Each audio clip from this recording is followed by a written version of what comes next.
Alright folks, we're diving back into the Blue in the Face playthrough for Xcom Chimera Squad. We are going to tackle a main story mission. These are long, they're hard, and they are filled with sexual innuendos apparently. So let's get out there and do some work.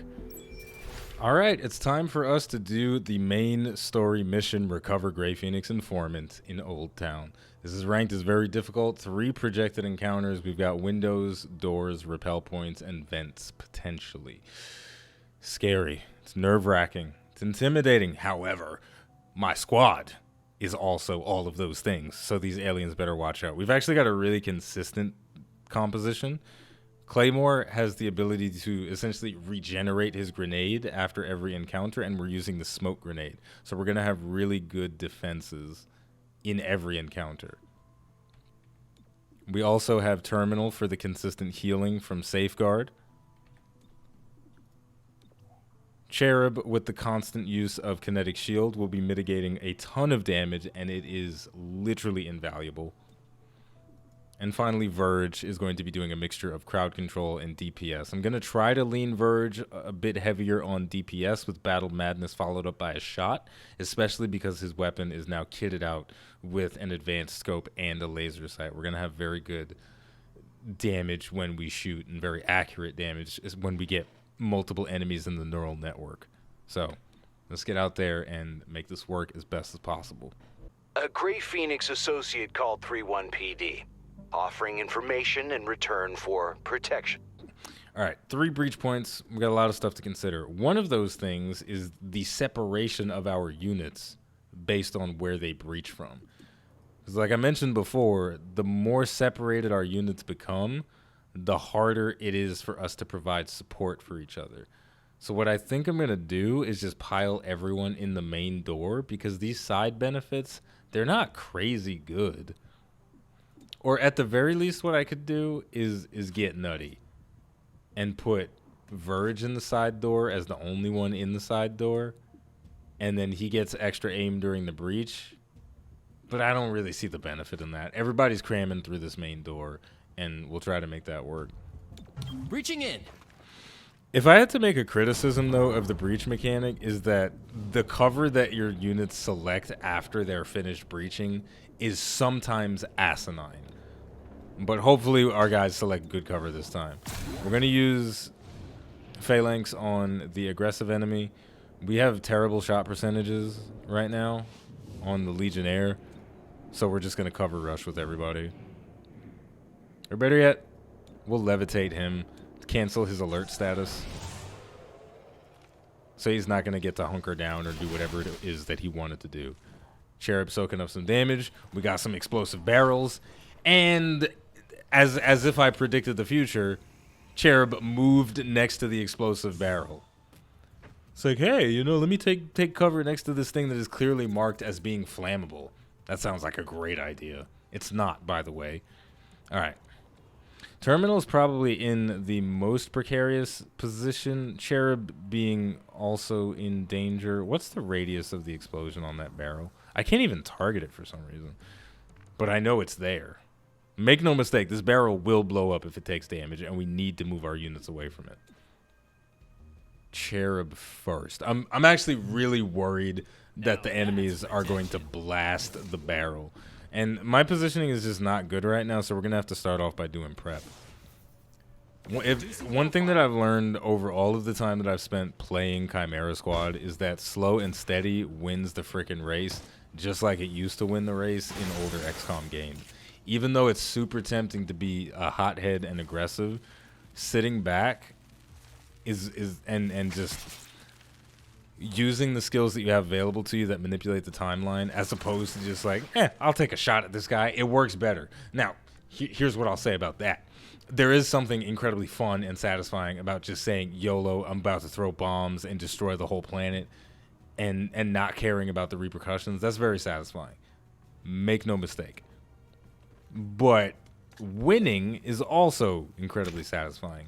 And getting your soldiers out of a mission without them being scarred up is also satisfying. So we just got to balance these things. There are going to be moments when I go absolutely ham, but there are also going to be moments when I got to be careful. Alright, the Python has moved into position. What's it gonna do?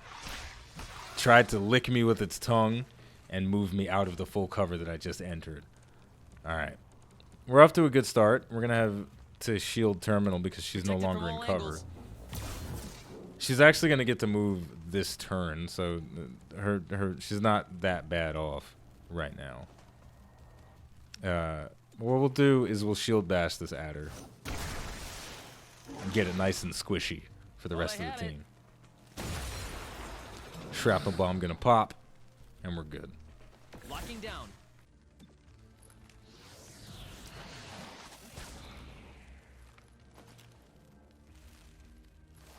Have fun. What is happening here? Where is it going? I used Battle Madness on it and it just slithered away. Alright, well that's awkward. Well, look, here's what I'll say. I've really been enjoying playing a strategy and tactics game lately as opposed to a first-person shooter. And Xcom is not the only strategy and tactics I've been engaging with. I've been playing a lot of Civ 6 and Total War 3 Kingdoms with a buddy. Did that hit? Yes, it did for 4 freaking damage. Damn. Is this about to get stupid? Wait a minute. Hold that thought. Alright, no, it's not going to get that stupid, but the enemies are taking a lot of turns right now. But yeah, Civ 6, Total War, 3 Kingdoms, and now Xcom Chimera Squad. It's nice to play something that isn't a first-person shooter because, as I always say, I enjoy engaging with games in a more holistic manner and tapping into all the different variety of things that I like to engage with. And this is one of those things. There's a lot of satisfaction that I get from using all mental stuff as opposed to using my manual dexterity and my skills with the mouse and keyboard. All right, now some funky stuff is going on. The Paladin activated Mind Merge, which means he is providing a substantial buff to the Legionnaire. So we got to put a stop to that. And the Shrapnel Bomb is the perfect implement to do that. So we're going to throw that out and see what we can do. I would love to have this shot connect, but I don't think it will. Also, this Python is dangerous. Cherub is out of position really, really badly. I don't want to use Team Up right now because we're still in the first encounter. This is dragging on quite a bit. I'll go on Overwatch like so. Maybe that'll help me, maybe it won't, but we'll see. Appreciate it. All right, the Python is making a move, but we missed. And it's not in the radius of the shrapnel either. But yo, here's the real thing to talk about. How dirty would it have been if the Python used the tongue grab and brought me into my own shrapnel? Oh my god, I would have started crying. Anyway, we're all right, but we gotta get our boy out of there. But how? How do we do it? Oh, I have 2 charges of shield bash right now, so this is gonna be an AoE, and it should hit the Paladin.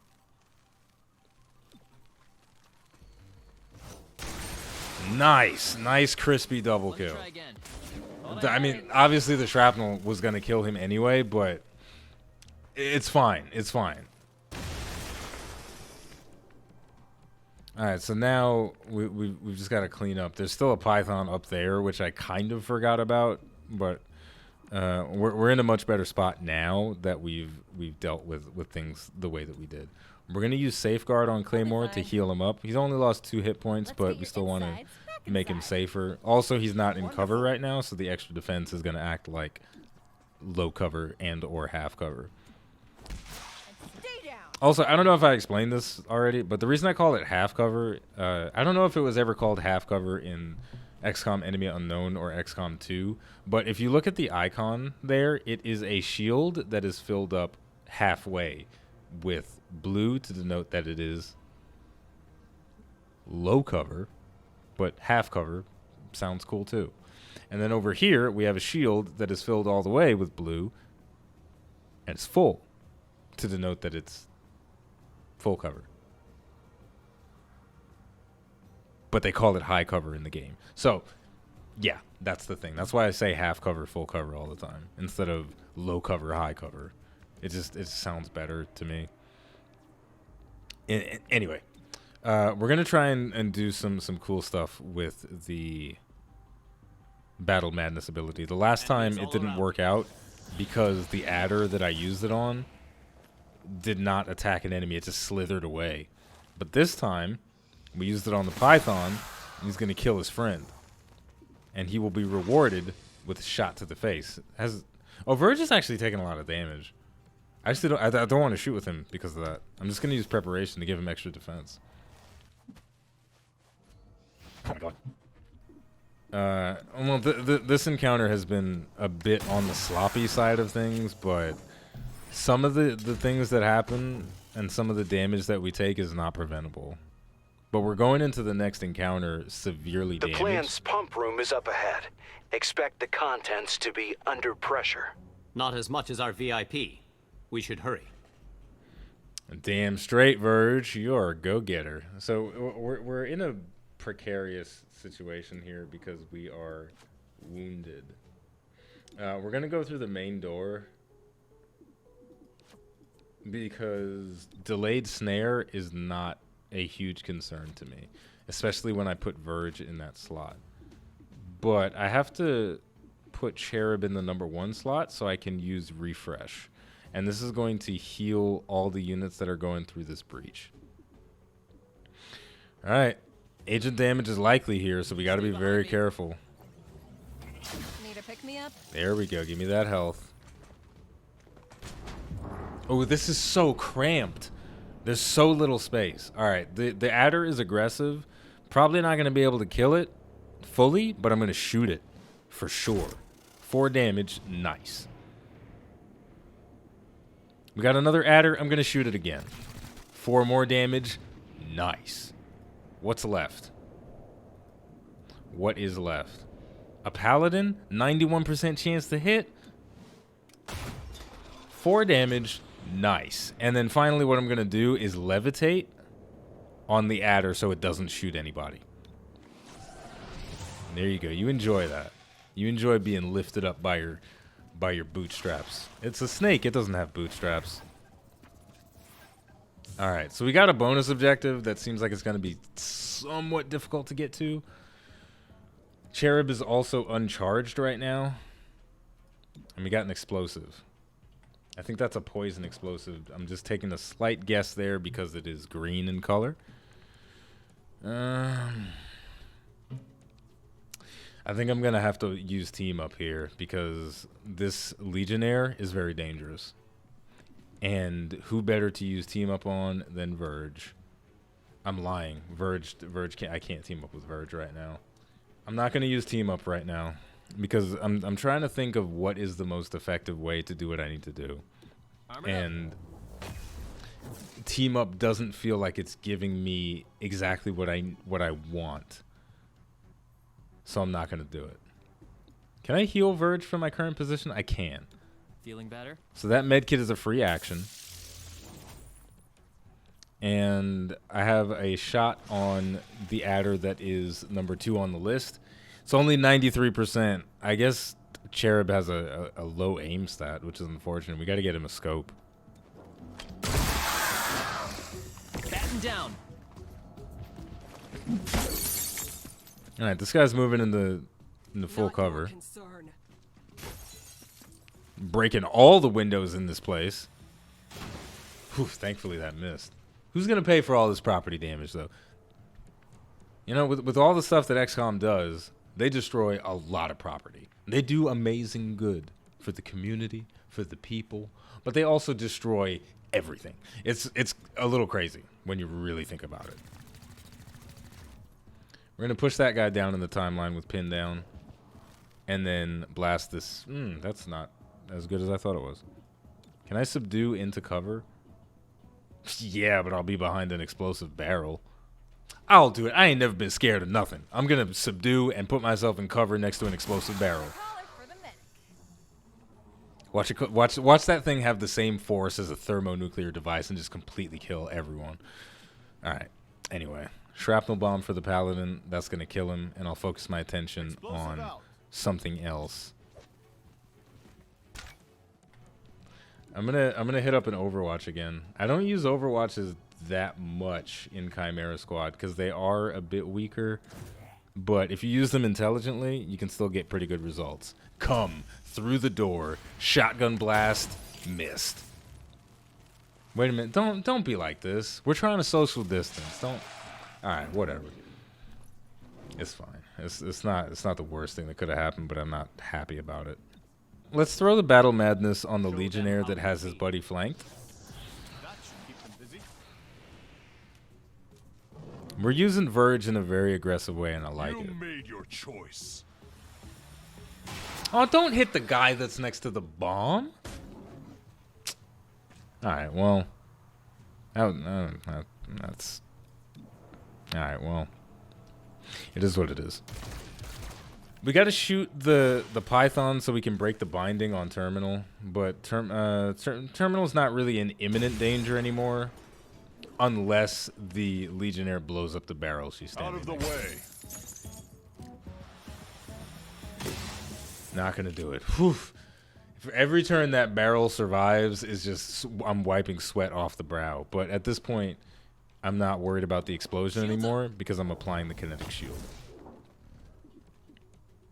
And I would like to try and get a kill here. My shots are pretty low chance. 69, giggity giggity. That's got to hit. Nope, it's not gonna hit. I reposition.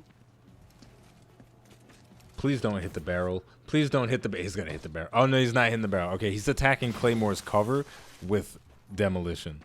And that also destroyed Verge's cover too, but thankfully it's not a problem for us. Heading over there. There's always those little things that I have a lot of potential to forget about in XCOM. Especially in Chimera Squad because of the way the pacing is. It's the turn order in the timeline system. It has the potential to throw me off a lot. So let's try a Battle Madness again. And this time, the choice of which target to hit is a lot simpler. I must engage. Yes. Do my bidding, minion. Damn, girl. I wasn't expecting it to hurt that much. But here we go. The neural network and the scope, it's all working together. Bomb's going to go off. Not going to get a kill, but Verge's turn is now. And because Verge is really thick, he can't move far enough to get into position to shoot this target. Verge is my boy. Unfortunately, we didn't get the bonus objective this time, so we're not going to get any free Illyrium or cash, but we're surviving. Breach as soon as you can. Grey Phoenix is about to turn our VIP into a very messy example. Get me close enough to defend our VIP. Don't tell me what to do. Okay, so breach mode time. We got 4 different breach points.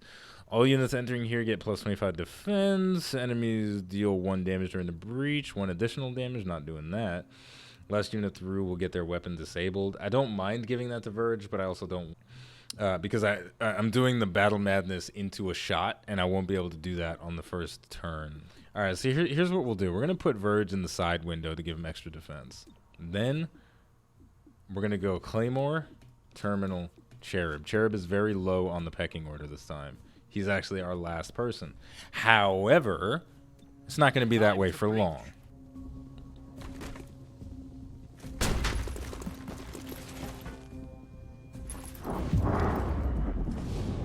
Alright, we got 2 aggressive enemies.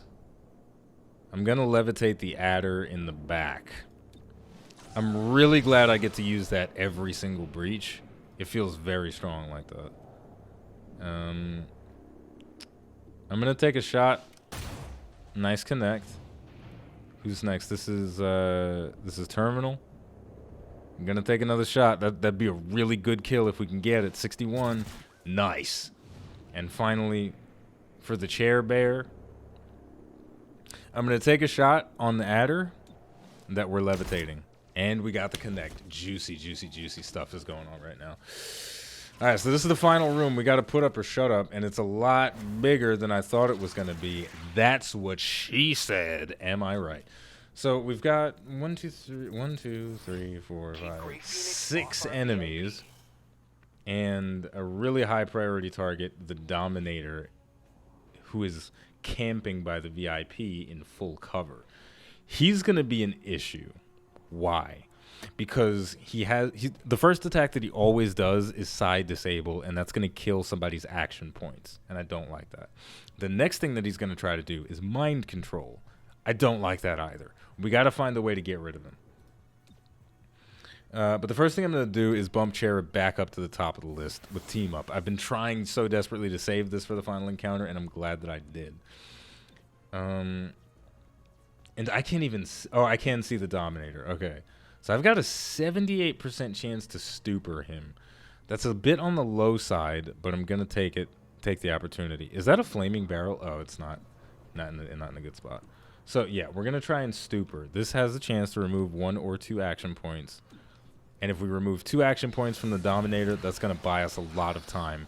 Only got the 1 action point. Not good. We've already got decent shot percentages because of the neural network and all the other aim bonuses we have. But I know I can make it better, so I'm going to go for a Battle Madness.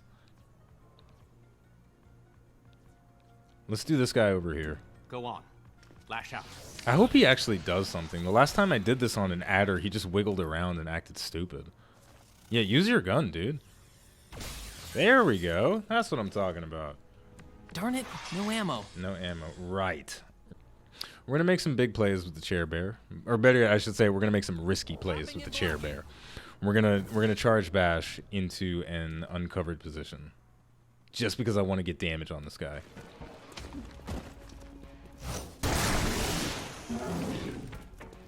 Let me try again. But this is the stuff that I love about XCOM and strategy games versus first-person shooters, is I get to make these decisions and watch them play out slowly over time, as opposed to, he's on the left, get him. No, he moved, blah, blah. Like, first-person shooters, they're very quick, and it's a different experience. It's a fun experience, but it's a different experience. And I do sometimes enjoy being slower and more methodical about how I approach things. Tossing smoke. Because I'm already feeling the repercussions of what I did there with the charged bash. That was it's arguably an unnecessarily risky maneuver, putting my unit in such an exposed position.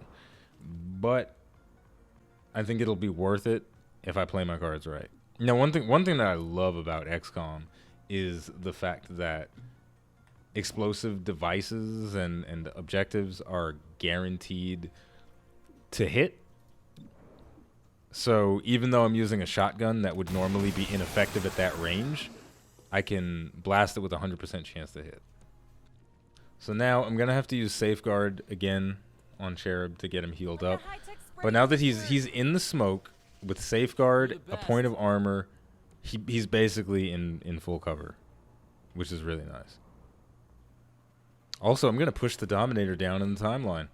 We're really going to try and get this guy killed, or at the very least clear out everything else before the Dominator even gets to move. That's the goal here. We got the adder slithering into position. Watch out, watch out, watch out. Verge has been hit. Did he get poisoned? No, thank goodness. No, that Legionnaire is in a room with another explosive barrel, but there's a civilian in there, so I kind of don't want to blow them up. Sure, let's Battle Madness this guy and hope that he shoots the adder that's creeping up on me, being all rude. Yeah, there you go. What'd I tell you about being rude? And now we finish it off like so. Ooh, Verge is the real MVP, dude. He is so strong. Oh, it's the Dominator's turn. And I can't reach him with bat. All right, he's going to get to do something, but we've fought off this crisis for a really long time.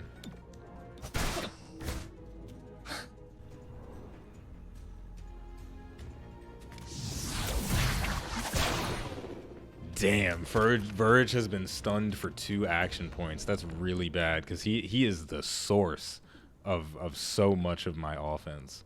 And now I can't use him anymore.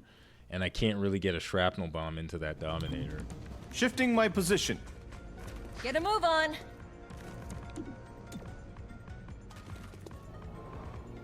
I don't know if he's going to come out the window. Actually, I don't think... No, I have no idea what he's going to do. I really have absolutely no idea.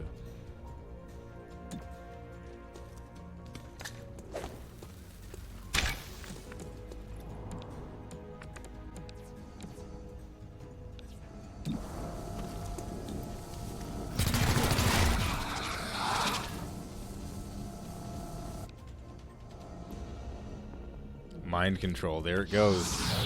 He's doing it to Cherub as well.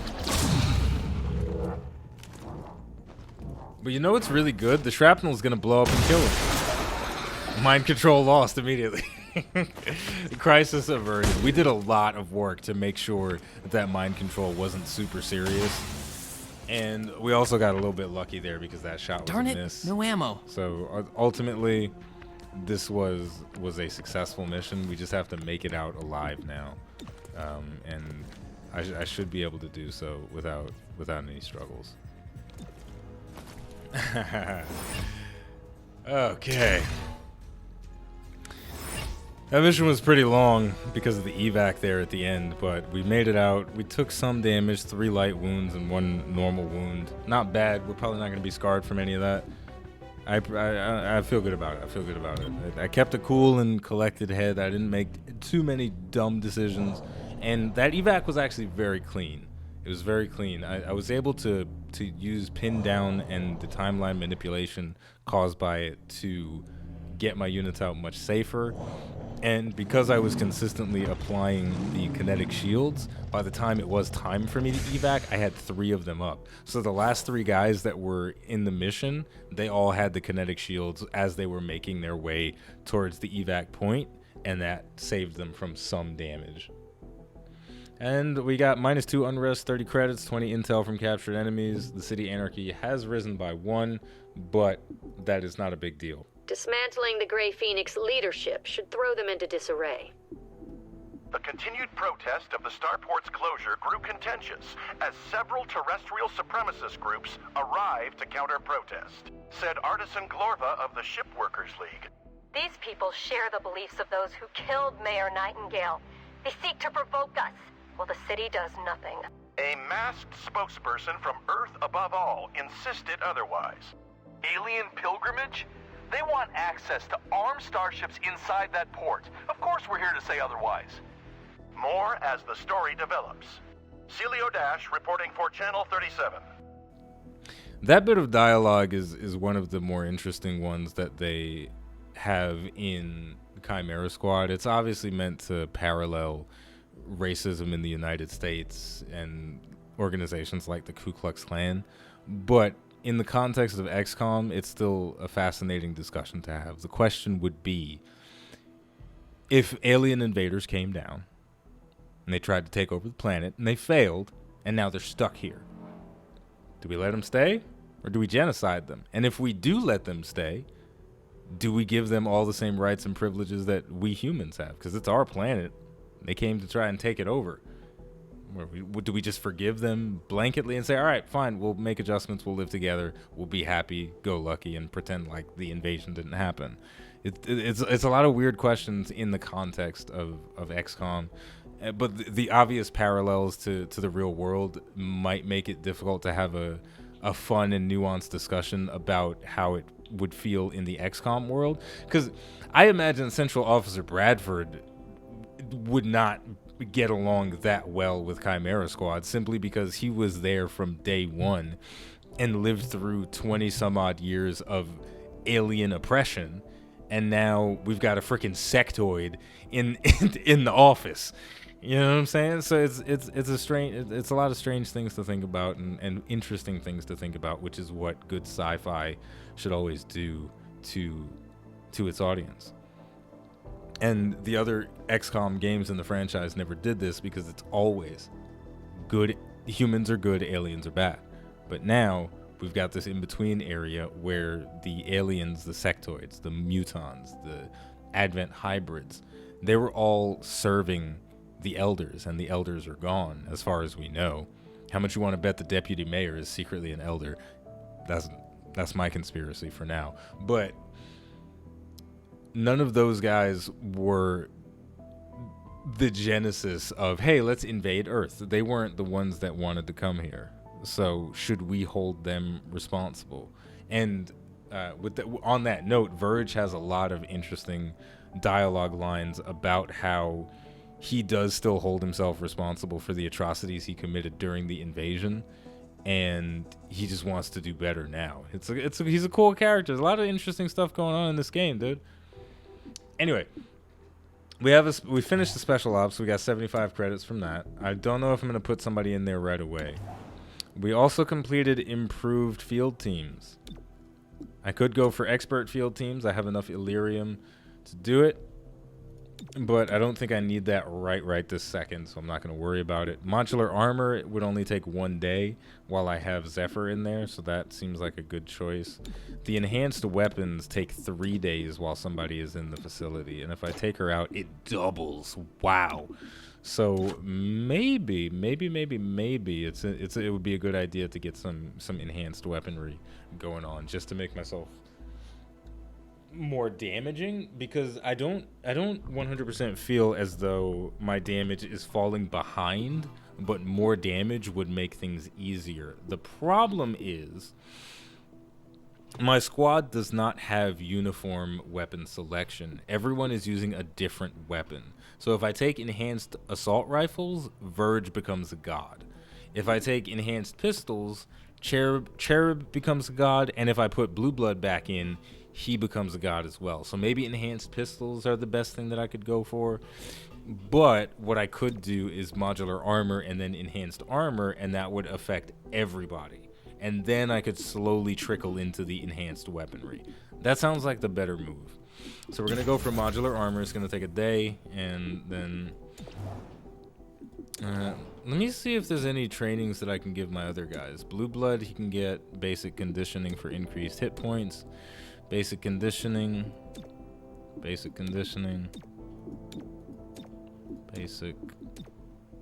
Alright, everybody can get basic conditioning. So what I'm going to do now is throw Blue Blood in there to get his basic conditioning. And we're going to start doing a revolving door of having units in training. So we're going to basic condition Blue Blood, and then we're going to put Verge back in there. I'm lying, Verge is done. So we're going to do Blue Blood, and then I guess we could go down the list potentially and just get everyone's basic training done. We know Gray Phoenix can quickly move personnel throughout City 31. Once you learn how, we'll know how to wall them off. Oh, the city unrest is actually going to go... Oh, that's really unfortunate that this is the territory that got the hidden mission. We're going to get city anarchy increasing by 1 every turn until we can reduce this. So we're going to have to use the field team vigilance ability and the quarantine ability simultaneously to prevent the anarchy from getting out of control over here. Also, I still have that free field team that I haven't used. I don't know where I'm going to put it. What's today? Today's Saturday, so we already missed Friday, so putting anything now is ultimately doesn't matter that much, but I'll decide in a little bit which one I'm going to upgrade. What I am going to do, though, is take the intel from the track alloy thieves.